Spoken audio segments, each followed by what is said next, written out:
அனைவருக்கும் வணக்கம். நம்ம சேனலை இதுவரை சப்ஸ்கிரைப் பண்ணலைன்னா பண்ணுங்க. இந்த வீடியோவை ஃபுல்லாக பாருங்க. நம்ம பறவைகளை பற்றி தான் இன்னைக்கு பார்க்க போகிறோம். பறவைகள் என்பது விலங்குகளின் ஒரு பெரிய குழு. அவை முதுகெலும்பு உள்ள விலங்குகள்.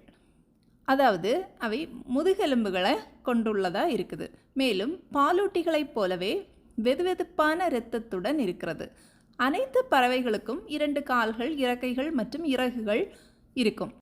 இந்த உலகத்தில் 10,000த்திற்கும் மேற்பட்ட பறவை இனங்கள் இருக்குது. பறவைகள் எல்லா இடத்துலையுமே இருக்குது. பறவைகள் பல்வேறு வகையான உணவுகளை உண்ணுது. சில பூச்சிகளையும் சில பறவைகள் மீன்களையும் சாப்பிடுது. சில இறைச்சி வகைகளை சாப்பிடுது. சில விதைகளை சாப்பிடுது. பழங்கள் அல்லது தேனை சாப்பிடுது.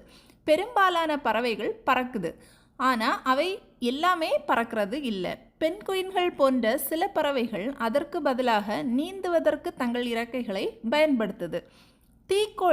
தீக்கோழியை பற்றி பார்த்தோன்னா பிற பறவைகள் மிக வேகமாக ஓடக்கூடியவை என்பதால் அவை பறக்க வேண்டிய அவசியமில்லை. இன்னும் சில பறவைகள், அதாவது கிவி போன்ற பறவைகள் வசிக்கும் தீவுகளில் சில பூர்வீக வேட்டையாடுபவர்களை கொண்டிருந்ததனால் பறக்காமல் இருக்க முடிந்தது. பறவைகள் பூமியில் மிகவும் வண்ணமயமான விலங்குகளில் ஒன்று. பல பறவைகள் பழுப்பு, சாம்பல், கருப்பு அல்லது வெள்ளை நிற இறகுகளை கொண்டிருந்தாலும் வண்ணங்கள் அவற்றை மறைக்கவும் உதவுது. பல சந்தர்ப்பங்களில் ஒரு பறவை வண்ணமயமாக பிரகாசமாக காட்சியளிக்கும் போது அது பெரும்பாலும் ஆண் பறவையா பெண் பறவையான்னு கண்டுபிடிக்கிறது ரொம்பவே கடினமாக இருக்கும். ஆண் பறவைகள் தங்கள் பிரகாசமான தைரியமான இறகுகளை வைத்திருக்கும். பறவைகள் முட்டையிட்டதும் சில சந்தர்ப்பங்களில் ஏதாவது ஒரு பறவை அவற்றை கவனித்து கொள்ள வேண்டும். சில பறவை இனங்களில் இரு பெற்றோர்களும் முட்டைகளை சூடாக வைத்திருக்கவோ அல்லது அவற்றை அடைகாக்கவோ செய்கிறார்கள். மற்றவற்றில் ஒரே ஒரு பெற்றோர் மட்டுமே இதனை செய்கிறார்கள்.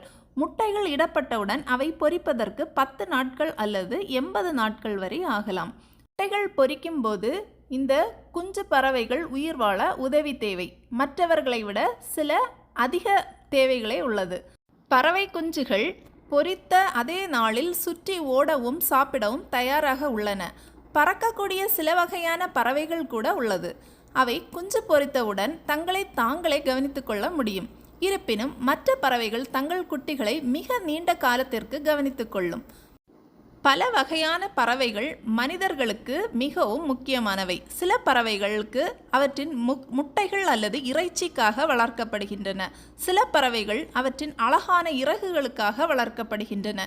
இன்னும் பிற பறவைகள் செல்ல பிராணிகளாக வளர்க்கப்படுகின்றன. இருப்பினும் பெரும்பாலான பறவைகள் காட்டு விலங்குகள். அவற்றை பார்த்து நாம் ரசிக்கலாம் என்றாலும் அவற்றை தனியாக விட்டுவிட வேண்டும். இன்னைக்கு பறவைகளை பற்றி நீங்கள் அறிந்து கொண்டது ரொம்பவே பிடிச்சிருக்கும்னு நான் நம்புகிறேன். இந்த வீடியோ பிடிச்சிருந்தா வீடியோவை லைக் பண்ணுங்கள், ஃப்ரெண்ட்ஸுக்கு ஷேர் பண்ணுங்கள், சப்ஸ்கிரைப் பண்ணுங்கள். நன்றி.